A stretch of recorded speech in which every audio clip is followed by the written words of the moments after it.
Bonjour, je m'appelle Marc Ménager. J'espère que j'aurai le plaisir de vous retrouver lors de cette formation sur la déontologie. Cette formation est ouverte à tous les publics. Elle est ouverte aux praticiens, ceux qui font tout au quotidien de la transaction ou de la gestion immobilière. Mais à travers les volets liés au TRACFIN, au RGPD et à la lutte anti-corruption, il y a aussi pour des professionnels de l'immobilier qui sont par exemple dans des entreprises, des utilisateurs, des foncières, la possibilité de se former sur la déontologie professionnelle. Le CNAM entreprise, l'ICH avait développé il y a quelques années et continue de développer et de former des professionnels à travers le diplôme de gestionnaire immobilier.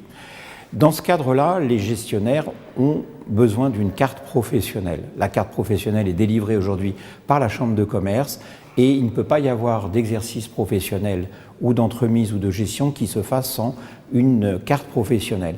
La carte professionnelle demande, lors du renouvellement et pour obtenir cette carte, un minimum d'heures de formation, 42 heures sur une période de 3 ans.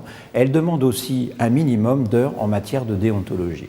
Donc le contenu que vous allez avoir va vous permettre d'obtenir ce renouvellement de carte, mais aussi, de façon plus globale, de vous former sur les autres aspects liés à la déontologie, sachant que vous avez une loi maîtresse à maîtriser qui est la loi de 1970, dite loi Hoguet. Vous avez le code de déontologie des professions immobilières du 28 août 2015, et vous avez eu en 2016 deux textes importants liés au premier à TRACFIN, la lutte anti-blanchiment, et liés à la fin sur la mise en place de chartes de gestion de cartographie des risques à travers la loi Sapin qui a été publiée en décembre 2016 et qui a été mise en œuvre en 2017. Donc en tant que professionnel, c'est une vraie occasion de réfléchir à vos comportements, de maîtriser des concepts liés à la confidentialité, à la gestion des conflits d'intérêts, à la défense des intérêts en présence, à la transparence, au respect des lois et règlements, mais aussi à la confraternité entre professionnels, la discipline, les actions de médiation qui peuvent être mises en place.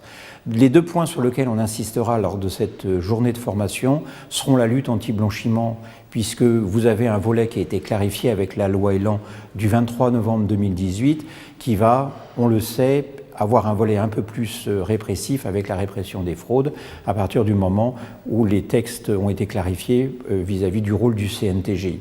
Et le deuxième volet sera la mise en place du règlement général de protection des données suite à la loi du 20 juin 2018 qui vous permet de gérer la notion des données de vos clients et de respecter ces aspects législatifs.